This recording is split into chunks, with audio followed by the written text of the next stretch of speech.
أشهد أن لا إله إلا الله وحده لا شريك له وأشهد أن محمدا عبده ورسوله اللهم صل وسلم على نبينا محمد وعلى آله وصحبه أجمعين أما بعد.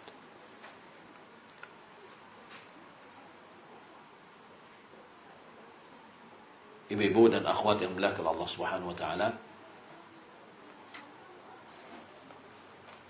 Alhamdulillah, segala puji bagi Allah yang senantiasa mencurahkan nikmat dan karunia-Nya kepada kita. Salawat dan salam semoga dan kurang Allah Subhanahu wa taala kepada Nabi kita Muhammad sallallahu alaihi wasallam. Allahumma shalli ala Muhammad wa ala ali Muhammad. Kembali kita melanjutkan kajian kita sesi awal sebelum sholat asar tentang manajimul qalbi atau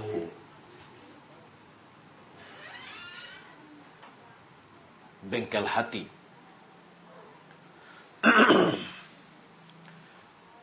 Di mana kita masih membahas atau membaca kitab dawa penyakit dan obatnya. Masih dari dampak-dampak dari maksiat. Di antara dampak-dampak maksiat yang lain yang telah kita, selain dari apa yang telah kita pelajari, adalah kemaksiatan itu dapat mematikan kecemburuan hati. Di antara dampak dari dosa yaitu mematikan api cemburu dari hati,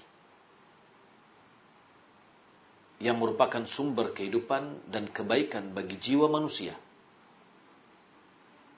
Seperti panasnya naluri bagi kehidupan seluruh badan. Panas dan api kecemburuan mengeluarkan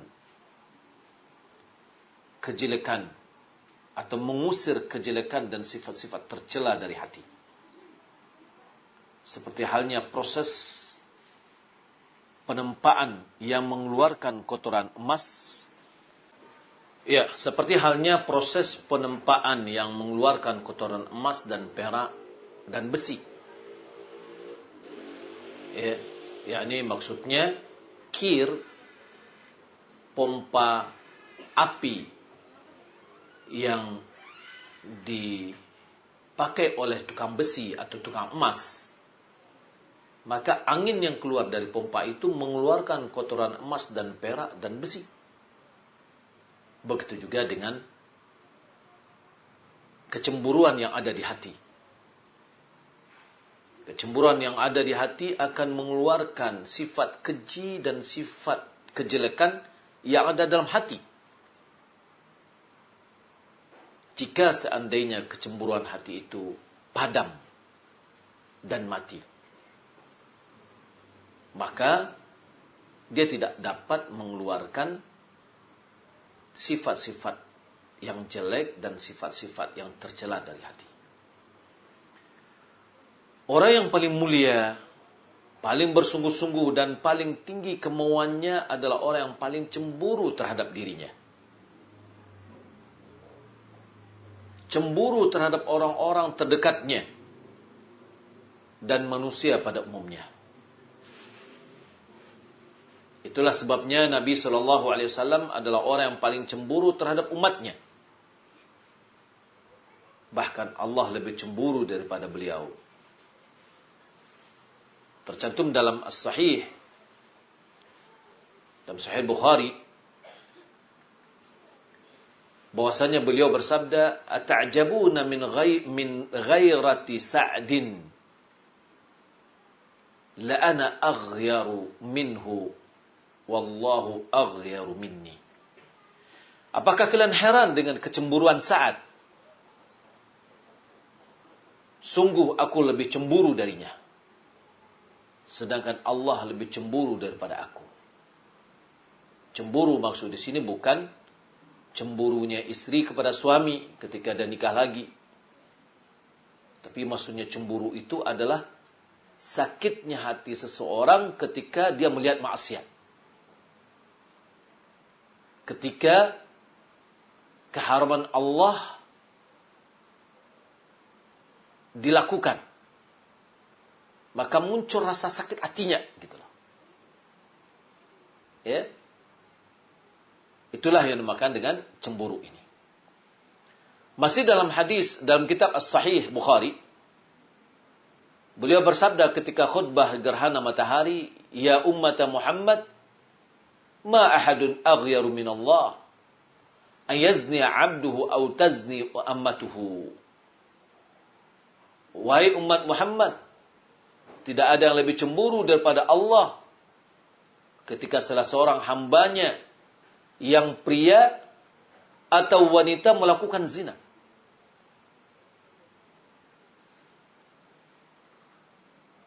Dalam kitab yang sama, yang di Sahih Al-Bukhari, beliau bersabda, "La ahada aghyaru min Allah. Min ajli dzalika harama al-fawahisha ma dhahara minha wa ma batan. Wala ahada ahabbu ilaihi al-'udhru min Allah. Min ajli dzalika arsala rusula mubasysyirin wa mundhirin. Wala ahada ahabbu ilaihi al-madhu min Allah. Min ajli dzalika athna 'ala nafsihi." Rasulullah SAW bersabda, tidak ada orang yang lebih cemburu daripada Allah. Oleh sebab itu, Allah mengharamkan perbuatan-perbuatan yang keji, baik yang tampak maupun yang tersembunyi. Tidak ada yang lebih menyukai uzur atau alasan daripada Allah. Karenanya dia mengutus para rasul sebagai pemberi kabar gembira dan peringatan.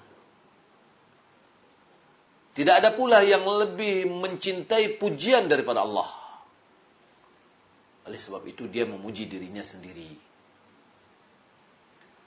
Hadis tersebut menggabungkan antara cemburu dengan mengungkapkan alasan. Ya. Adalah membenci kejelekan dan mencintai terhadap alasan. Maksudnya apa nih? Allah Subhanahu wa taala tidak menyukai maksiat. Dan Allah menerima uzur dan maafnya hamba ketika dia mengajukan maaf kepada Allah. Nah, ini ketika hambanya melakukan maksiat, Allah murka. Itu bentuk cemburu. Ketika hambanya menyadari akan kesalahannya, lalu dia minta maaf, lalu Allah memaafkannya. Itu merupakan menerima uzur. Maka tadi disebutkan, tidak ada yang lebih cemburu daripada Allah, maka Allah mengharamkan perbuatan yang keji. Tidak ada yang lebih menyukai untuk menerima uzur daripada Allah. Oleh karena itu, dia mengutus para rasul untuk memberikan kabar gembira dan peringatan. Nah, hal ini memberikan konsekuensi kesempurnaan keadilan dan kasih sayang serta kebaikan. Ya. Sifat yang ada tadi, yang dua tadi. Sifat cemburu dan sifat menerima uzur. Ya. Memberikan konsekuensi kesempurnaan keadilan, kasih sayang dan kebaikan. Meskipun Allah sangat penjemburu, namun dia menyukai jika hambanya mengemukakan alasan, lalu menerima alasan tersebut. Dia tidak serta-merta menghukum para hambanya karena mereka mengerjakan perkara-perkara yang dicemburuinya, sampai dia memberikan alasan kepada mereka, yakni menerima uzur mereka. Oleh sebab itu, dia mengutus para rasul dan menurunkan kitab-kitab sebagai argumentasi dan peringatan. Maka dalam surat Isra kita mengetahui wa ma kunna limu'adzibin hatta nab'atha rasula. Kami tidak akan memberikan azab sampai kami mengirim para rasul.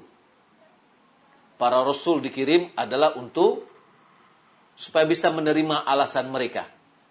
Sudah berikan peringatan. Ketika berikan peringatan, mereka sadar. Lalu mereka sadar dari kesalahan mereka dan mereka minta maaf. Ya. Sifat ini merupakan puncak kemuliaan, keadilan, dan kesempurnaan. Mayoritas orang yang sangat pencemburu cepat menjatuhkan hukuman tanpa menyertakan alasan.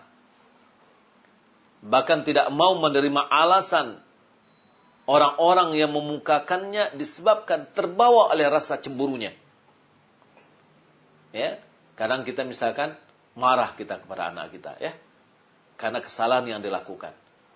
Lalu karena saking cemburunya kita, kenapa kita marah nih? Karena cemburu. Cemburu atas kesalahan anak kita, lalu kita menghukumnya.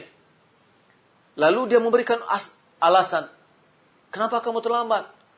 Kita tidak mendengar alasan dia.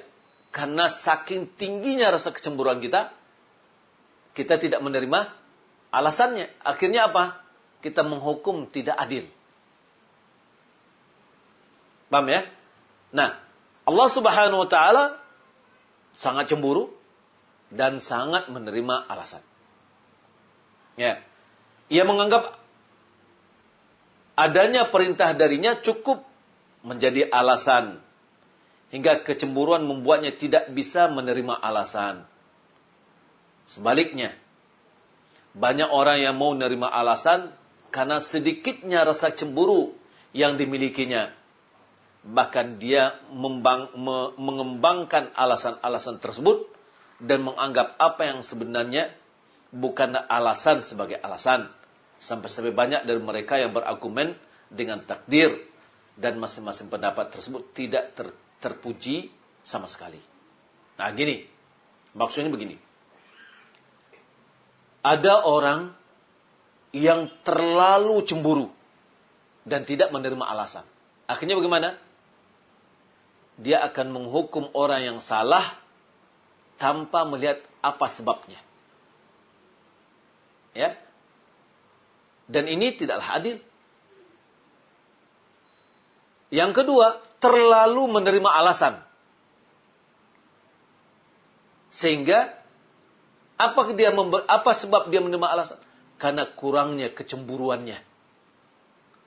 Sehingga dia membiarkan. Dan terkadang malahan dia bersifat berargumen dengan takdir. Ya sudah, nyoba maksiat itulah takdir Allah mah. Padian salahnya itulah takdir Allah. Ini mana rasa cemburunya nih? Ya. Tidak ada rasa cemburunya terhadap kehormatan-kehormatan yang telah Allah Subhanahu wa taala haramkan untuk Allah muliakan. Ya, tidak ada rasa kecemburuannya. Nah, kita lihat misalkan orang tua ketika dia sangat-sangat ketat dengan anaknya. Apa yang muncul? Ketat itu dari mana asalnya? Dari sifat cemburu. Ya. Sehingga dia marah ketika anaknya tidak melakukan yang terbaik. Namun, dia memiliki sifat tidak menerima alasan. Apapun alasan diberikan oleh anaknya, dia tidak terima. Pokoknya, salah ya salah. Ya. Akhirnya dia mengambil keputusan yang tidak adil. Sebaliknya, ada orang yang selalu menerima uzur, menerima alasan. Ya. Boleh jadi yang dikemukakan itu tidak pantas dijadikan sebagai alasan. Itu yang tadi dikatakan, ya. Menganggap yang sebenarnya bukan alasan sebagai alasan. Yang tidak pantas dijadikan alasan, dia terima juga. Sampai-sampai dia berargumen dengan takdir. Itu apa sebabnya? Disebabkan karena tidak adanya rasa kecemburuan atau minimnya rasa cemburu. Ya, maka kedua sifat ini adalah dua sifat yang tidak terpuji. Telah sahih dari Nabi SAW bahwasanya beliau bersabda, "Inna minal ghairati ma yuhibbah Allah, wa minha ma yubghiduha Allah. Fallati yubghiduha Allah al-ghiratu fi ghairi ribatin." Sesungguhnya ada cemburu yang disukai oleh Allah, dan ada pula yang dibenci oleh Allah. Cemburu yang dibenci oleh Allah adalah cemburu tanpa alasan. Yang benar adalah menggabungkan antara rasa cemburu dengan menerima alasan. Ya, menggabungkan antara rasa cemburu dengan alasan. Tentu saja dengan meletakkan rasa cemburu pada tempatnya dan memberikan alasan pada tempatnya. Barang siapa yang melakukannya, berarti dia adalah seorang yang benar-benar terpuji. Allah paling berhak mendapatkan pujian dibandingkan siapapun.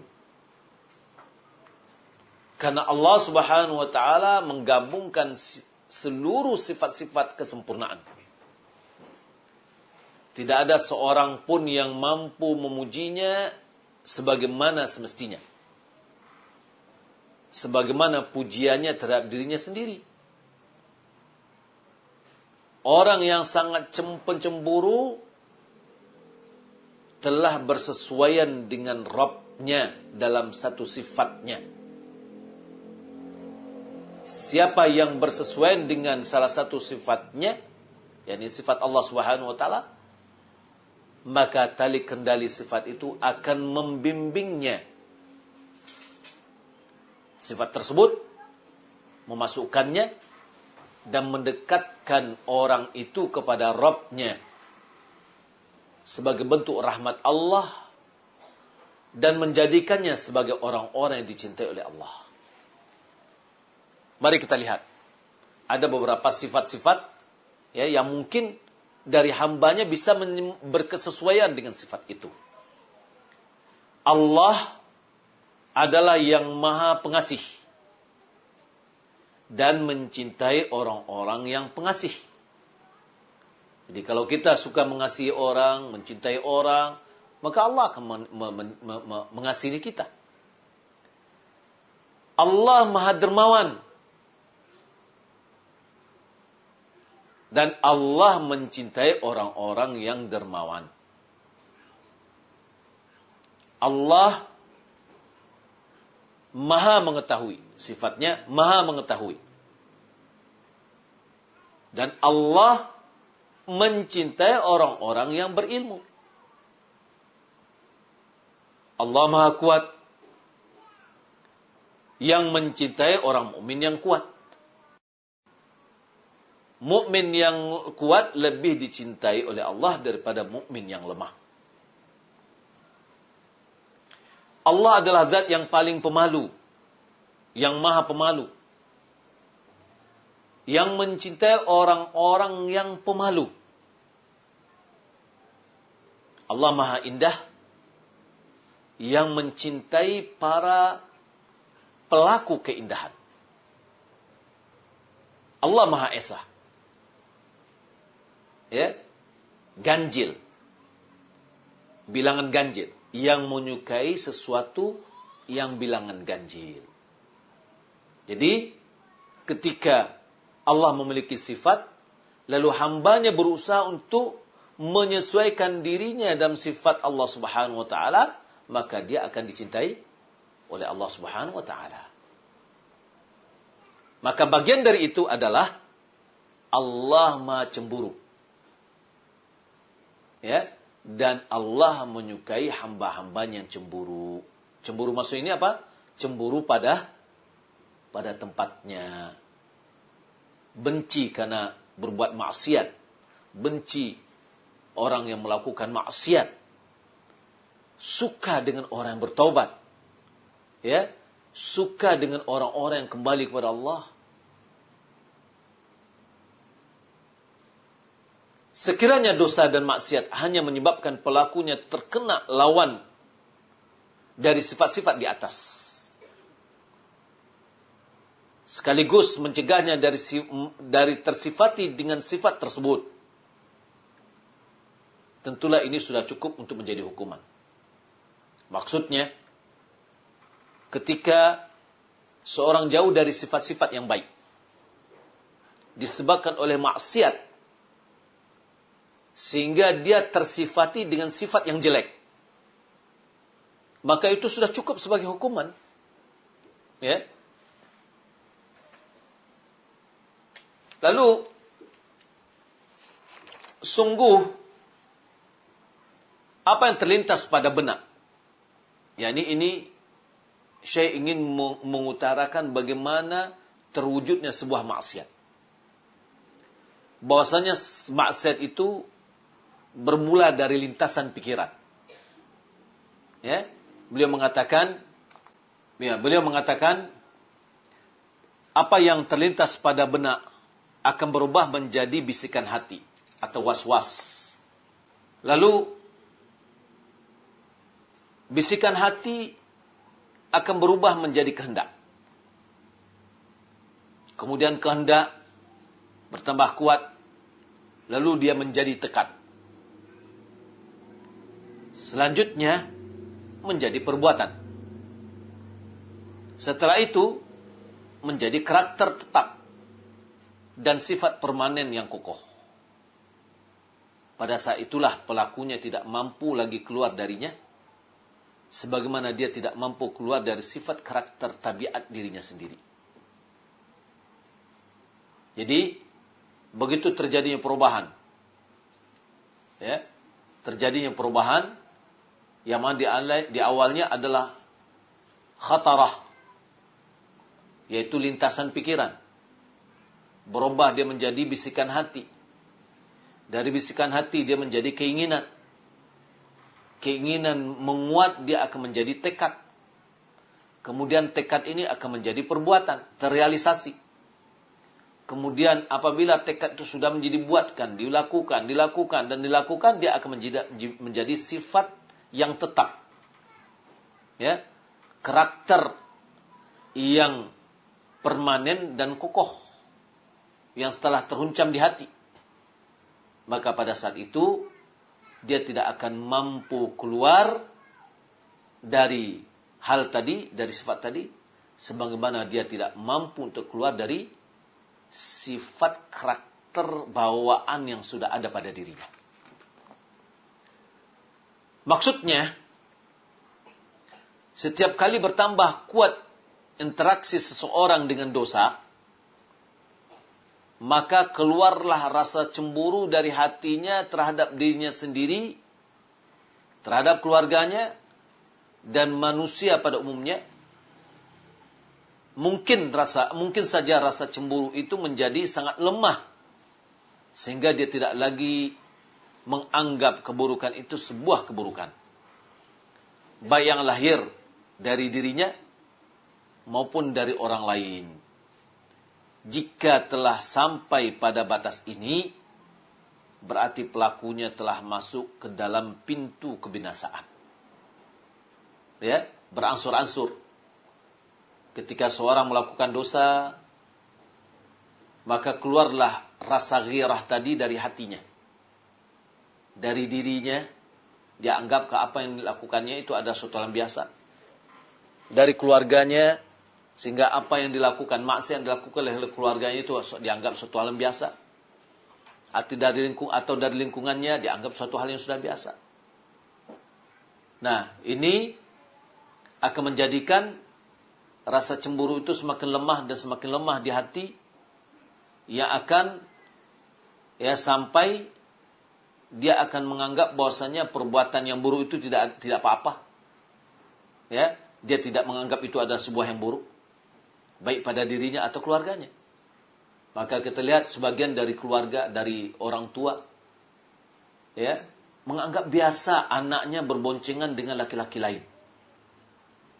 Ya, menganggap biasa anak perempuannya ya, tidak memakai jilbab, ya, kemudian berduaan dengan orang yang bukan mahramnya, dianggap biasa. Kenapa dianggap biasa? Karena itu tadi, ghirah pada dirinya sudah mulai melemah, maka dianggapnya suatu hal yang sudah biasa. Banyak pelaku maksiat yang tidak hanya sebatas menganggap keburukan sebagai bukan keburukan. Bahkan mereka memperindah kekejian dan kezuliman untuk orang lain. Menghiasinya, mengajak dan menganjurkannya. Serta berusaha orang lain juga melaksanakannya. Ya. Ini bagi pelaku maksiat yang apabila rasa cemburunya sudah hilang. Lalu dia tidak menganggap yang buruk itu ada sebuah keburukan saja, tapi malahan berupaya untuk memperindahnya. Ya, bagi orang yang sudah bergelimang dalam maksiat itu, dia sudah mengajak kawannya bahwasanya itu ada perbuatan yang baik, bagus dan yang lainnya. Ya. Nah, sehingga orang lain juga ikut terjerumus di dalamnya. Nah, ini oleh sebab itu dayuth. Apa itu dayuth? Laki-laki yang tidak memiliki rasa cemburu terhadap istri dan keluarganya. Ya, tidak ada rasa cemburu, ya. Oleh karena itu, dayuth adalah seburuk-buruk makhluk Allah yang surga diharamkan baginya.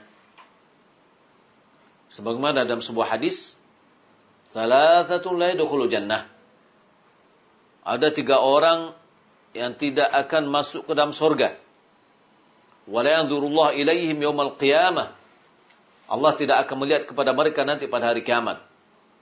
Yang pertama, al-'aqu liwalidayhi. Orang yang durhaka kepada orang tuanya. Yang kedua, wal mar'atul mutarajjilatul mutasyabbihatu birrijal. Yang kedua adalah wanita tomboy. Wanita yang menyerupai wanita al-mutarajjilah, wanita yang kelaki-lakian yang menyerupai laki-laki. Jadi wanita tomboy yang menyerupai laki-laki. Yang ketiga apa? Waddayuth. Yaitu yang ketiga adalah dayuth. Yaitu laki-laki yang tidak memiliki rasa cemburu terhadap istri dan anak-anaknya atau keluarganya.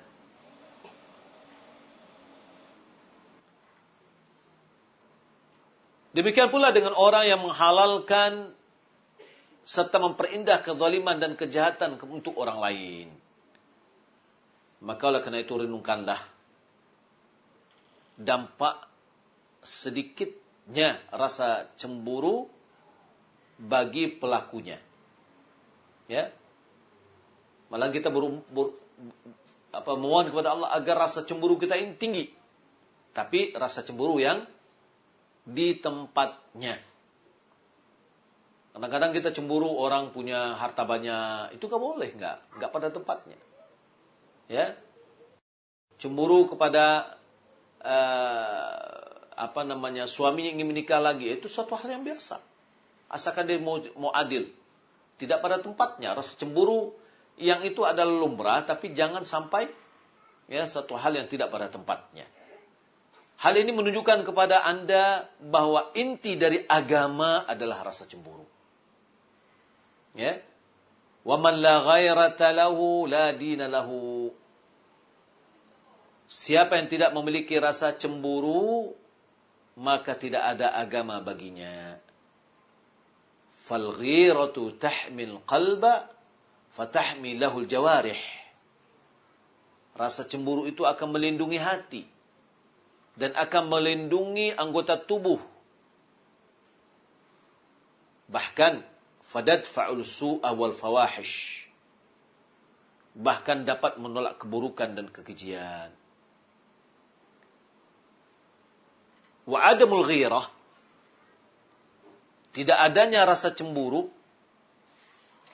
tumitul qalba wa tamutul jawarih. Dia akan bisa mematikan hati sekaligus menyebabkan anggota tubuhnya yang lain akan mati. Fala yabqa indaha daf'ul albattah. Sehingga proteksi benar-benar hilang dari sama sekali. Rasa cemburu dalam hati sama seperti sistem kekebalan tubuh atau atau imunitas yang mampu menolak dan memerangi penyakit. Jika sistem imunitas hilang, penyakit tidak akan tertolak, bahkan mendapatkan tempat. Hingga penyakit tersebut semakin kronis dan akut. Selanjutnya adalah kebinasaan. Rasa cemburu juga seperti tanduk yang digunakan oleh banteng untuk melindungi dirinya dan anaknya. Jika tanduk itu lenyap, banteng tersebut akan diserang oleh musuhnya. Maka di sini kita selalu berusaha untuk menjaga rasa kecemburuan ini tetap ada pada diri kita. Itu dengan cara menjauhkan diri kita dari maksiat kepada Allah Subhanahu wa taala. Yang berikutnya, maksiat bisa menghilangkan rasa malu. Di antara dampak maksiat adalah menghilangkan malu yang merupakan sumber kehidupan hati dan inti dari segala kebaikan. Hilangnya rasa malu berarti hilangnya seluruh kebaikan. Dalam hadis yang sahih Nabi SAW bersabda, Al-haya'u khairun kulluhu. Rasa malu itu adalah kebaikan seluruhnya. Jadi Nabi SAW melihat ada seorang menasihati saudaranya karena malu. Sampai seakan-akan rasa malu ini mencelakakan dirinya. Ya. Boleh jadi dia meminta hak kepada orang lain, dia malu, dia tidak mau menerima, meminta, menuntut karena rasa malu. Ya. Lalu dinasihati oleh kawannya, oleh saudaranya supaya jangan malu karena ini akan menghilangkan haknya. Lalu Nabi lewat. Lalu Nabi mengatakan, biarkan dia. Ya. Al-haya'u khairun kulluhu. Rasa malu itu baik semuanya. Dalam hadis yang lain, al-haya'u la ya'ti illa bi khair. Ya, rasa malu itu tidaklah datang kecuali dengan kebaikan. Untuk kebaikan. Maka dalam hadis yang lain Rasulullah SAW mengatakan, Inna mimma adraka an-nasu min kalamin nubuwatil ula, idza lam tastahi fasna' ma syi'ta. Termasuk yang pertama diketahui oleh manusia dari ucapan kenabian adalah jika kamu tidak malu maka berbuatlah sesukamu. Hadis ini diriwayatkan oleh Imam Bukhari. Apa makna hadis ini? Hadis ini mengandung dua penafsiran. Penafsiran yang pertama, annahu 'ala at-tahdid wal wa'id. Bahwa hadis ini bahwa hadis ini berfungsi untuk menakut-nakuti dan sebagai ancaman. Maksudnya apa? Yaitu maknanya, man lam yastahyi fa innahu yasna'u ma syaa min al-qaba'ih. Orang yang tidak memiliki rasa malu akan melakukan berbagai perbuatan. Orang yang tidak memiliki rasa malu, ya, maka dia akan melakukan berbagai perbuatan buruk. Kalau seandainya dia tidak malu, tidak ada rasa malu, dia akan melakukan berbagai bentuk perbuatan buruk. Idzil hamilu ala tarkiha al-haya. Sebab faktor yang mendorong untuk meninggalkan perbuatan buruk itu adalah rasa malu. Malu nanti tercela, malu nanti keluarganya diaibkan oleh orang. Karena rasa malu ini dia tidak mau berbuat. Ya. Idza lam yakun hunaka haya'un yarda'uhu 'anil qaba'ih fa innahu yuwaqi'uha. Jika tidak ada rasa malu yang mencegah orang tadi dari perbuatan buruk, maka ia akan melakukannya. Ya. Maka dia akan terjerumus dalam perbuatan yang tercela itu. Ini ada penafsiran dari Abu Ubaid.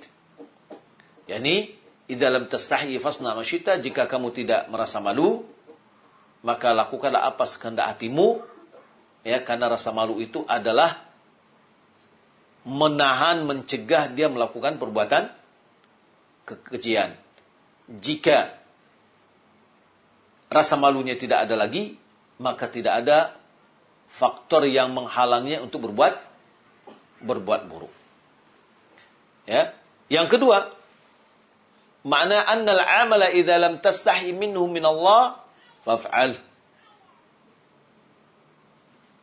Yang kedua, jika engkau tidak malu terhadap Allah berbuat sesuatu,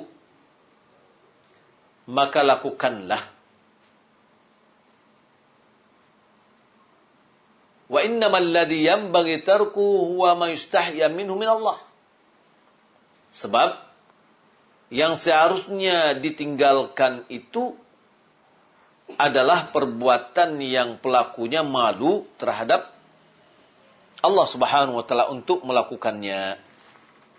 Ya, bahwa perbuatan jika dia bahwasanya maknanya adalah sesuatu yang pantasnya dia tinggalkan adalah perbuatan yang dia malu kepada Allah. Maka dia tinggalkan. Dia malu kepada Allah untuk menggunjingi orang lain, maka dia tinggalkan. Karena dia malunya kepada Allah. Ya. Yani bahwasanya perbuatan itu jika dia tidak merasa malu kepada Allah, maka dia akan melakukannya. Ya. Inilah penafsiran dari Imam Ahmad dalam suatu riwayat dari Ibnu Hani. Maka berdasarkan kepada yang pertama, penafsiran yang pertama, yaitu tahdid, ancaman. Ya. Atau menakut-nakuti. Seperti i'malu ma syi'tum. Lakukanlah sekehendak hati kalian. Sama dengan kalau kita bawa ya ancaman kita kepada anak. Misalkan apa? Paibanalah. Ya. Jangan kalian pai kasinan. Oh iya, payunalah. Ya. Ketika kita mengatakan paibanalah, bukannya itu adalah bukan. Awas lo kalau pergi. Gitulah itu ya. Ya. I'malu ma syi'tum. Hati-hati kamu kalau kalian lakukan sekehendak hati kalian gitu. Wa 'ala tsani, ya, berdasarkan penafsiran kedua, yakunu idznan wa ibahatan. Maka ini adalah izin dan pembolehan. Ya. Wa in qila hal min sabilin ila hamli 'ala al-ma'nayain. Apabila ada yang bertanya, apakah hadis tersebut di atas bisa diartikan dengan dua penafsiran sekaligus? Qultu, Ibnu Qayyim menjawabnya, la, wala ala qawli man yahmilul mushtarika ala jami' ma'ani. Tidak. Ya. Wala ala qawlin, tidak juga, ya, atau sekalipun terdapat pendapat orang yang membawa kata mustarak, kata yang memiliki lebih dari satu makna, kepada seluruh makna-maknanya. Ya. Lima bainal ibahati wat tahdidi minal munafiah. Karena kontroversi antara ancaman dan pembolehan. Namun menjadikan salah satu dari tafsir di atas sebagai patokan, ya, sebagai patokan juga akan mengakibatkan penafsiran yang lain menjadi patokan. Walakin i'tibaru ahadil ma'nayaini yujibu i'tibar al-akhar. Yani maksudnya jika diambil satu berarti yang satu lagi bisa dijadikan sebagai patokan. Namun maksud dari hadis di atas, wa maqsuduhu, ya, maksudnya anna dzunuba tud'iful haya'a minal 'abdi. Dosa-dosa itu dapat melemahkan rasa malu seorang hamba. Ya, bisa melemahkan rasa malu dari seorang hamba. Hatta rubbama salakha minhul kulliyah. Bahkan bisa jadi rasa malu itu hilang secara menyeluruh sehingga tidak ada lagi rasa malunya. Hatta innahu rubbama la yata'atharu bi'ilmin nasi bisu'i halihi wala bittila'ihim alaihi. Ya, sampai-sampai pelakunya tidak lagi terpengaruh atau merasa risih saat banyak orang mengetahui kondisi dan perbuatan yang buruk. Ya. Kalau awal-awal dia berbuat keburukan itu dengan cara diam-diam. Lalu mulai sedikit secara terang-terangan, akhirnya apa? Pengetahuan orang terhadap dirinya tidak sama sekali memberikan pengaruh kepadanya. Ya. Sehingga dia melakukan perbuatannya terang-terangan. Ini menunjukkan bahwa rasa malunya sudah tercabut dari dirinya. Bal katsirun minhum yukhbiru an halihi wa qubhi ma yaf'al. Malah banyak di antara mereka orang yang sudah tercabut rasa malu dari dirinya, dia memberitahukan kondisi dirinya dan kondisi jeleknya apa yang telah dia lakukan. Ya, sebagaimana orang-orang yang jauh dari agama menceritakan perbuatan kejinya, kencannya dia dengan wanita yang lain, dia melakukan hal yang perbuatan maksiat yang lain, dia cerita satu sama lainnya. Ini menunjukkan bahwa rasa malunya sudah dicabut oleh Allah Subhanahu wa taala secara menyeluruh dari hatinya. Wal hamilahu ala dzalik insilakhuhu minal haya. Faktor yang menyebabkan dia seperti itu, yakni menceritakan tentang kondisinya, tentang keburukan apa yang dilakukan, dia sudah ceritakan secara biasa. Faktor penyebabnya hal itu adalah ya, hilangnya atau tercabutnya rasa malu dari dirinya. Wa idza wasala al-'abdu ila hadhihi al-hal lam yabqa fi salahihi matma'. Kalau seandainya seorang hamba sudah sampai pada kondisi tersebut, maka tidak dapat lagi diharapkan untuk kebaikannya. Ya, ini enggak bisa lagi, tidak ada rasa harap untuk dia akan berubah. Ya. Wa idza ra'a iblisu tal'ata wajhihi hayya wa qala fadaitu man la yuflih. Jika si iblis melihat wajahnya ia malu, maka berkata, aku menembus orang yang tidak beruntung. Yani ketika masih ada orang yang merasa rasa malu di wajahnya, iblis masih susah untuk masuk. Ya, tapi kalau seandainya sudah senang dengan maksiat, maka iblis dengan mudah dia akan masuk. Wal haya mushtaqun minal haya. Al haya, rasa malu itu adalah turunan lafaz dari kata hayah, kehidupan. Wal ghaithu yusamma hayah bil qasri li'annahu bihi hayatul ardi li'anna bihi hayatul ardi wa banati wa nabati wa dawabi.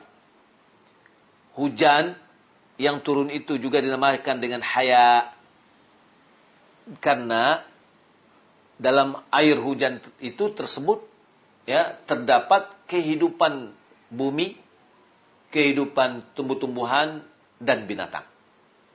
Wa kadzalika summiyat bil haya'i hayatad dunya wal akhirah. Begitu juga ya kehidupan dunia dan akhirat juga dinamakan dengan haya. Faman la haya'a fihi mitun fid dunya syaqiyyun fil akhirah. Waman la haya'a fihi maitun fid dunya wa syaqiyyun fil akhirah. Siapa yang tidak punya rasa malu pada dirinya, maka dia adalah bangkai di dunia dan kesengsaraan di akhirat. Wa baina adh-dhunubi wa baina qillati al-haya'i wa 'adamul ghirati talazumun min at-tarafain. Antara dosa dengan sedikitnya rasa malu dan tidak adanya cemburu memiliki kaitan yang sangat erat. Ya. Antara dosa dengan berkurangnya rasa malu dan berkurangnya rasa cemburu. Itu adalah saling kuat eratannya. Wa kullun minhuma yastad'i al-akhar wa yatlubuhu hatitha. Salah satunya akan ya yastad'i al-akhar, akan mengundang yang lain. Ya, dia akan selalu berusaha mencari rasa malu, mencari akan memunculkan rasa cemburu. Kurangnya rasa malu akan menyebabkan kurangnya rasa ghirah, rasa cemburu. Ya. Wa man istahya min Allah 'inda ma'siyatih istahya Allah min 'uqubatih yawma yalqahu. Wa man lam yastahi min ma'siyatih lam yastahi min 'uqubatihi. Orang yang malu kepada Allah ketika berbuat maksiat kepada Allah, malu dia, maka Allah akan malu memberikan sanksi kepadanya pada hari ketemu dengan Allah. Ya. Dan siapa yang tidak malu dari berbuat maksiat kepada Allah, maka niscaya Allah juga tidak akan malu dalam menghukumnya. Nah, ini makna dari faktor yang dampak yang kedua yang kita pelajari pada sore ini, ya. Ibu-ibu dan akhwat yang dimuliakan Allah Subhanahu wa taala, kita ambil yang ketiga. Masih ada 6 menit lagi untuk pertanyaan, kita undur ke waktu sesi kedua nanti insyaallah. Maksiat melemahkan pengagungan terhadap Allah. Ya, al-ma'asi tud'ifu ta'zim ar-rabb. Di antara hukuman dosa adalah melemahnya pengagungan kepada Allah dan kemuliaan Allah dalam hati pelakunya. Mau tidak mau, hal ini pasti terjadi. Sekiranya kemuliaan serta keagungan Allah terhunjam kokoh dalam hati seorang hamba, tentulah ia tidak akan berani melakukan maksiat kepadanya. Bisa jadi orang yang terpedaya berkata, sungguh yang membuatku bermaksiat adalah sikap baik sangka kepada Allah dan keinginan kuat terhadap maafnya. Semua itu bukanlah disebabkan lemahnya keagungan Allah di hatiku. Ini adalah contoh kerancuan dari jiwa. Sungguh kesungguhan keagungan Allah di dalam hati seorang hamba akan memberikan konsekuensi atau konsekuensi pada pengagungan terhadap hal-hal yang diharamkannya. Selanjutnya, sikap ini akan membatasi dari dosa. Orang yang berani melakukan dosa tidaklah memuliakan Allah sebagaimana mestinya. Bagaimana mungkin orang yang menganggap rendah perintah dan larangannya akan memuliakan dan mengagungkan sebagaimana mestinya? Ini adalah puncak kemustahilan dan kebatilan. Wa kafa bil ma'asi 'uqubatan an يضمحل من قلبه تعظيم الله عز وجل وتعظيم حرماته ويهون عليه حقه.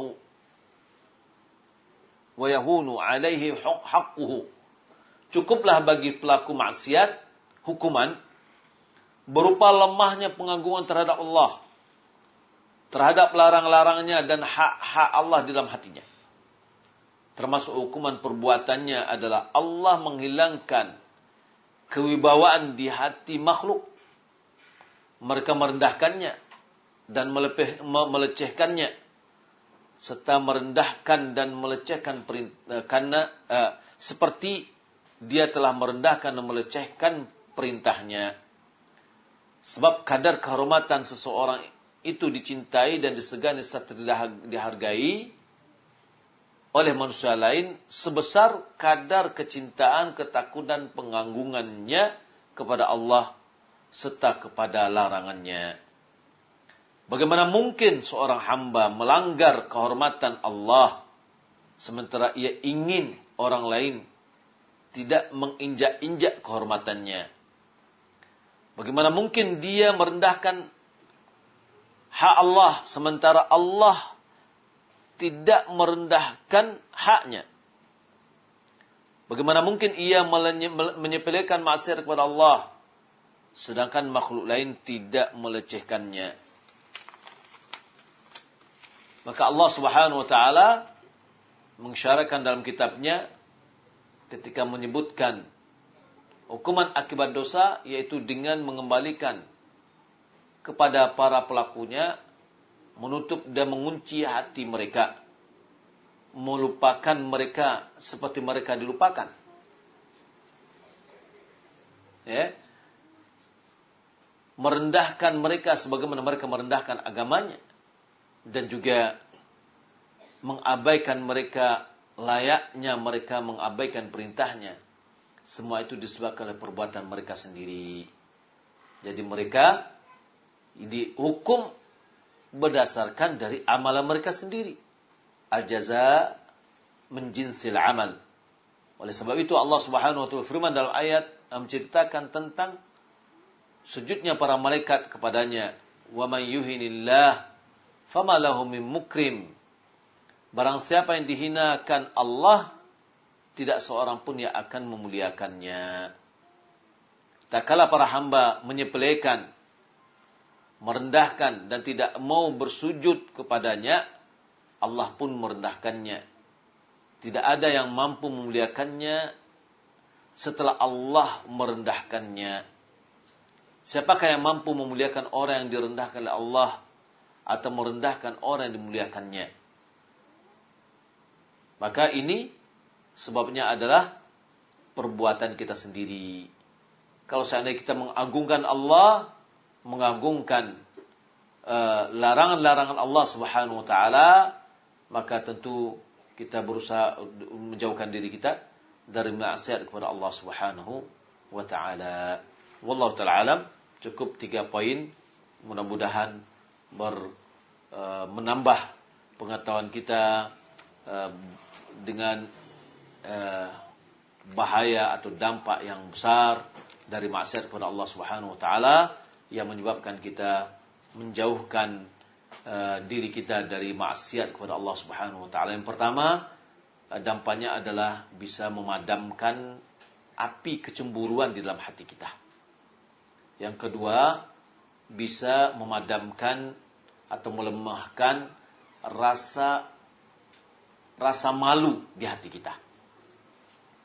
Yang ketiga, maksiat itu bisa melemahkan rasa pengagungan kepada Allah Subhanahu wa taala. Wallahu taala alam.